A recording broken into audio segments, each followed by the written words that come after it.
On the western side of world's only floating park, consisting of floating meadows, home to Manipuri deer Sangai, Kebul Lamjau National Park, a tentatively listed UNESCO World Heritage Site, lies the small town of MOIRANG, which played a big role for the National Army on its way to free India from British imperialist clutches.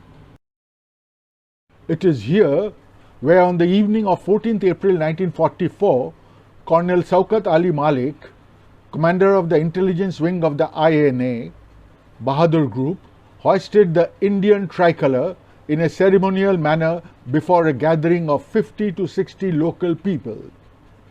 Ali addressed the gathering thus: "The provisional government of Azad Hind had declared war on England and America. The Indian National Army, with the unstinted support of the Japanese government, had crossed the Indo-Burmese border, and in the course of struggle for the liberation of the people of India from the British colonial yoke, we have reached Moirang. Our commitment is the march to Delhi and unfurl the tricolour at Lal Killa. Many had died on our way to reach here, and many more would die on our way to Delhi. However, expulsion of the enemy from the sacred soil of India is a compulsion for us." Ali's speech was translated into Manipuri by Mairambam Koiring Singh, who later became the first Chief Minister of Manipur. Moirang is the town in Manipur 45 kilometers south of Imphal, where the INA led by Netaji Subhash Chandra Bose, Commander-in-Chief and President of Indian government, defeated the British to establish the Provisional Government of Free India on Indian soil. After setting up the Provisional Government of Free India on 21st October 1943 at Singapore, Netaji started executing his plans to march towards India.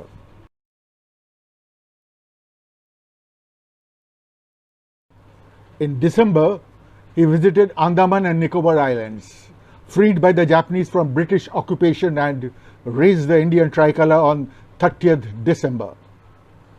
Netaji appointed General A.D. Loganathan as the governor of the islands, though the effective control remained with the Japanese.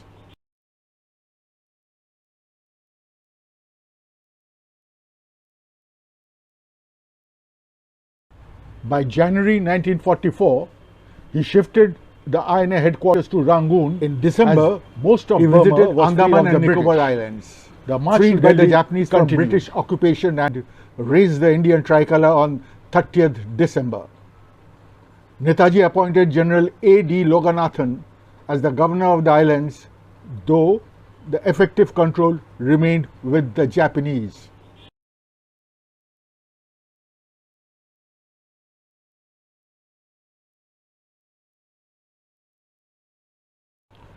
Burmese terrain being very rugged, treacherous and difficult to negotiate, a strategy was developed between the Japanese forces and the INA troops.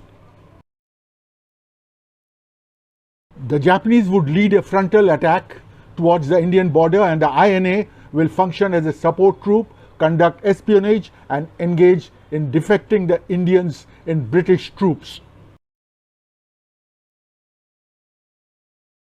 In February, an INA battalion moved along the sea coast of Burma towards India, breaking through the British West African Commonwealth Division and liberated Maudok near Chittagong.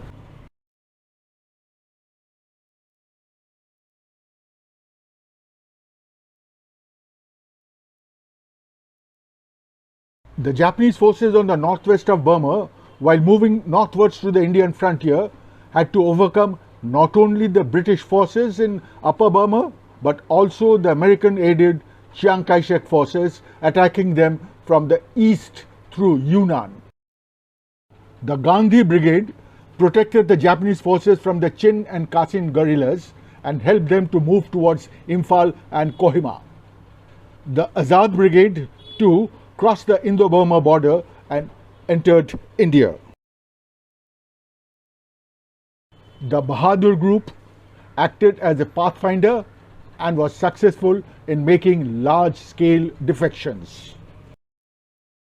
The Subhas Brigade, backed by Japanese Army Division, crossed over to Manipur on 18th March 1944.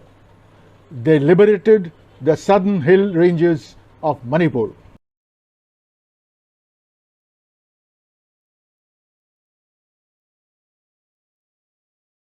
As a part of the operation of U-Go, a Japanese offensive launched in March 1944 against the British Empire, the advancement of a Japanese division into India was so fast that the British division resisting them withdrew from 4 places, all in a range of 5 to 10 kilometers from MOIRANG.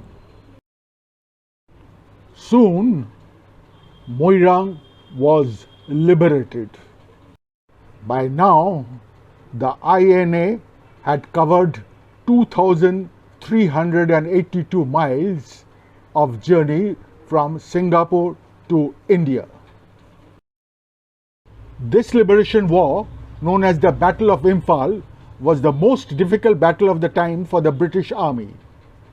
The British Army Museum bestowed the battle as Britain's greatest battle.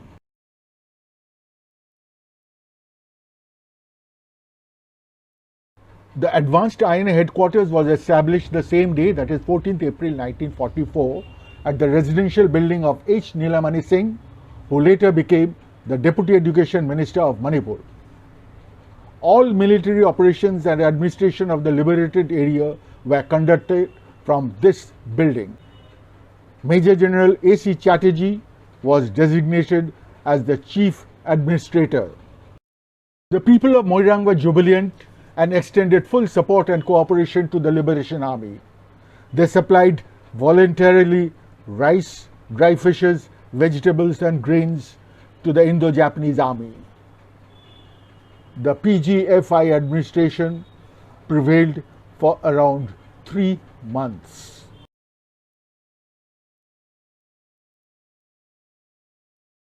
With the onset of the monsoon, accompanied by torrential rains, the Indo-Japanese forces started suffering reverses.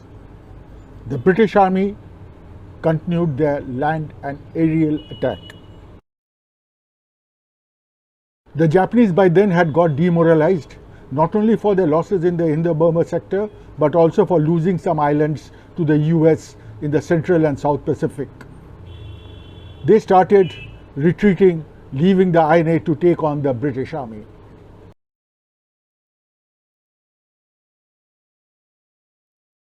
As a result, the INA suffered heavy casualties.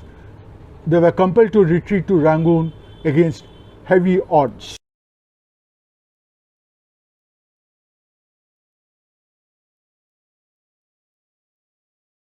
After independence, Jawaharlal Nehru proposed that a memorial be constructed as a sign of remembrance to those in the INA who perished during the World War II.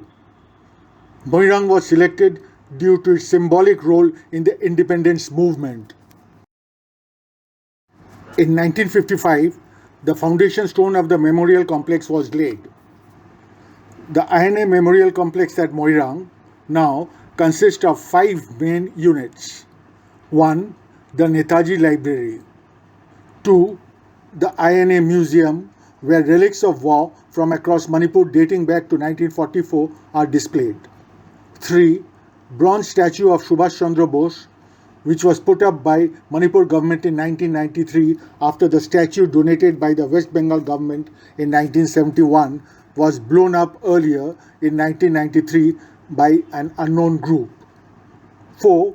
Stone structure built in the traditional Manipuri style to mark the place of the first unfurling of the tricolour flag of Free India in 1944. 5. INA War Memorial, a replica of the one originally built in Singapore in 1945. The INA Memorial Complex is managed and maintained by the state government of Manipur and is dedicated to developing and aiming to further promote the significant role of the INA in India's history.